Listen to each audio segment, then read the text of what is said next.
My last video was about the Danish crown jewels, and I thought I would stick to the theme and talk today about the extraordinary discovery, a number of years ago now, of the human remains of a Danish man called Peder Winstrup.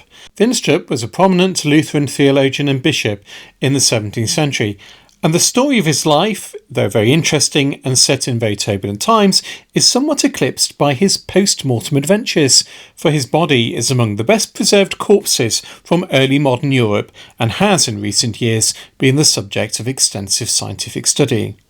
Now on this channel I don't just give you the clickbait macabre bits. What is interesting about studying funerary practices, burials and human remains is what they can tell us about people, their lives and their attitudes towards death and burial.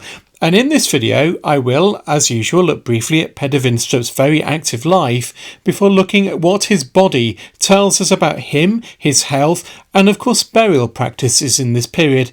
And lastly, I will discuss the surprising hidden secret that was found within his coffin.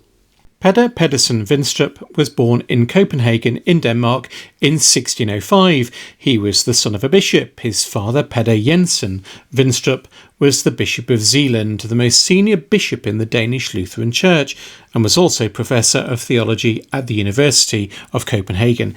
It was the elder Winstrup who in 1596 anointed King Christian IV at his coronation. Winstrup Jr. was only 9 years old when, in 1614, his illustrious father died. But his mother Anna Eisenberg then married her husband's successor as bishop, Hans Poulsen Raisin. Bishop Hans Raisin was a biblical scholar, and Peder Winstrup Jr. would grow up in a strongly intellectual household. Peder Winstrup had a formidable education. He studied at the ancient universities at Rostock and Leipzig in Germany, and even spent time studying at Wittenberg, Martin Luther's own university. He also spent some time at the University of Copenhagen, and he graduated from there in 1633. He was immediately ordained to the clergy. He was awarded his doctorate in theology in 1636. Given his father and his stepfather's connection with the crown, it was no surprise that in 1635 that he was appointed as one of the court chaplains to the king, Christian IV. What was more surprising was his appointment at the very young age of 33 in 1638 as Bishop of Lund, a post he would hold for the rest of his life. His new diocese was just across the Sound from Copenhagen in Scania. Now at the point when Winstrup was appointed, Scania was part of Denmark, as it had been since the 11th century. However, in 1658, after years of war with Sweden, King Frederick III of Denmark and Charles X Gustaf of Sweden signed the Treaty of Roskilde, and Scania and Lund became part of Sweden. So Bishop Winstrup was initially a bishop of the Danish Church and then, after 1658, of the Church of Sweden. His diocese would briefly return to Denmark in 1676 after it was recaptured, but would return to Sweden again in 1679, just before he died. Despite the politics, Winstrup seems to have got on with things, and he threw himself into reforming education within his diocese. In the 15th century there had been a Franciscan studium in Lund, which was dissolved in the Reformation in 1537, and in 1658 Winstrup suggested that it be revived as a new university. Well, the Swedish crown ignored him for many years, primarily as they didn't trust him, but the university was finally established in 1666. In 1671, Winstrup would be appointed Pro-Chancellor of the university. The last few years of Winstrup's life were lived within the context of the near-ruinous city of Lund, half burnt down by the Danish army during the Scanian War. He died, aged 74, on the 28th of December 1679 in the old bishop's house beside the cathedral, 3 months after Lund had been returned to Sweden once more. Peder Winstrup was interred within Lund Cathedral, a wonderful Romanesque structure.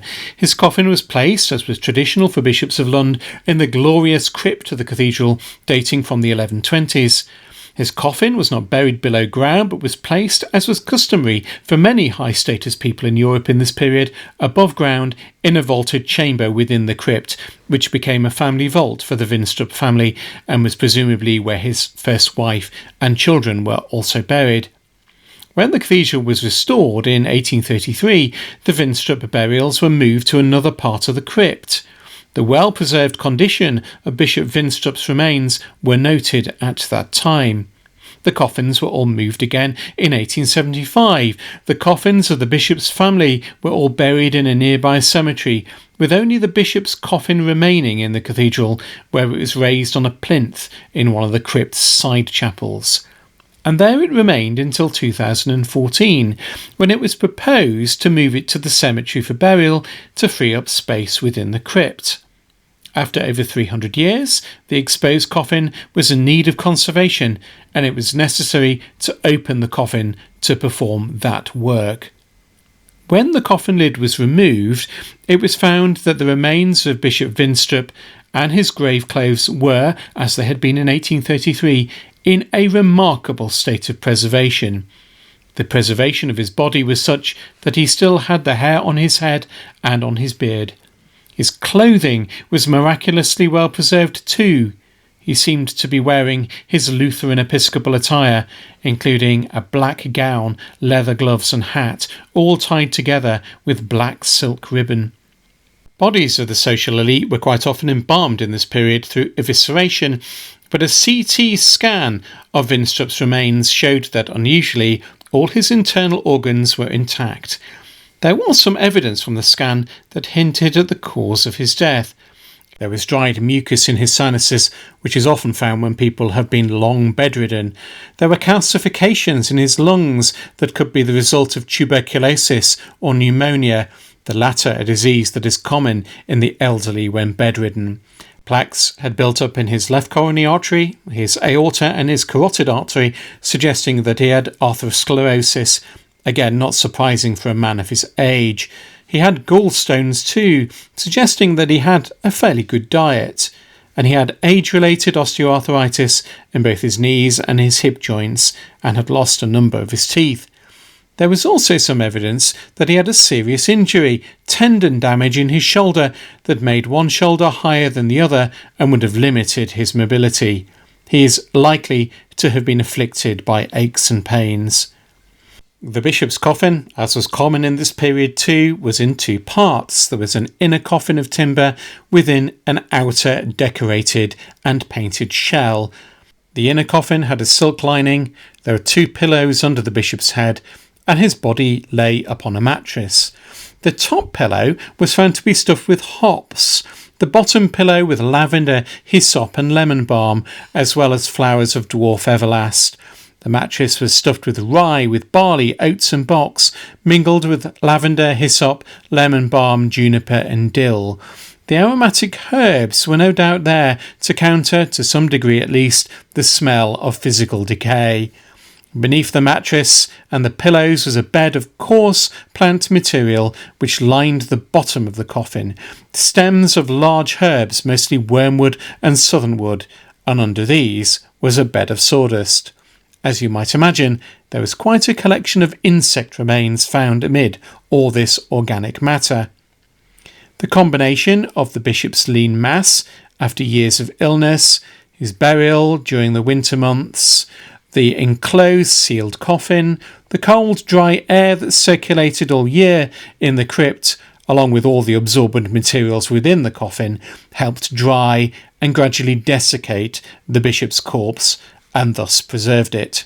It was during the CT scan that something surprising was noticed in the bishop's coffin. Underneath his remains, displacing his legs slightly and tucked up in the plant matter, was the skeleton of a baby wrapped up in linen, a fetus of perhaps 5 or 6 months gestation, presumably the result of a miscarriage. Why was it there?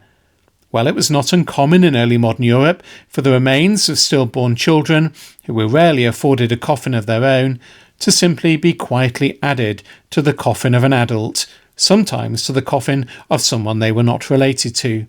However, the DNA of the child and the bishop's remains came back with the surprising result that these two individuals were related, that they had 25% of their DNA in common, indicating that the little child was most likely Bishop Peder Winstrup's grandson. Now we know that Bishop Winstrup was married twice and had 3 children with his first wife, Anna Maria Ernstadter von Baden. They had a son called Peder Pedersen and 2 daughters, Anna Catherine and Anna Maria, and one of these is likely to be the parent of this tiny child. The son, Peder Pedersen, was born in 1635 and he lived in Lund. He had children, but all of them were born well before the death of his father. He died himself in Lund in 1701 and was buried beside his father. He can probably be ruled out as the parent of this child. Anna Catherine, the bishop's first daughter, was born in 1636 and she married Hans Hansel Vandal and lived and died in Copenhagen, and all her children were born years before the death of her father. She died the year before her father, so she can be firmly ruled out as the parent of this infant. Then there is Anna Maria. She was a late baby for her parents and was born when they were both in their 40s. She was born in 1659 and her birth resulted in the death of her 44-year-old mother. Anna Maria married a man called Caspar von Bernen in Lund just a little before her father's death, and she died in 1684. Like her mother, she too died tragically during childbirth, aged only 24. It has been concluded that the child secreted in the bishop's coffin is one of Anna Maria's children. The discovery of the child among the lining of his grandfather's coffin is both fascinating and also rather poignant. In the end, it was felt that the coffin of Bishop Peder and his grandson should not be buried in the cemetery. Instead, it was moved from the less public space of the crypt to a closed chamber under the northern of the western towers of the nave of Lund Cathedral, behind Lund's famous medieval astronomical clock, and that is where they rest still. Thanks for watching. If you enjoy this channel, you're bound to enjoy my magazine, The Antiquary. Published every month, it is a labour of love for me, and in it I explore some of the more obscure aspects of our shared history, all beautifully illustrated in full colour. It ships across the world, is offered in print and digital format, and readers give it 5 stars on Google. If you love your history like me, particularly the history of objects, buildings, people and places, why not consider subscribing? Subscribing helps support my work and the channel too. There's a link above and in the video description that takes you to the magazine website.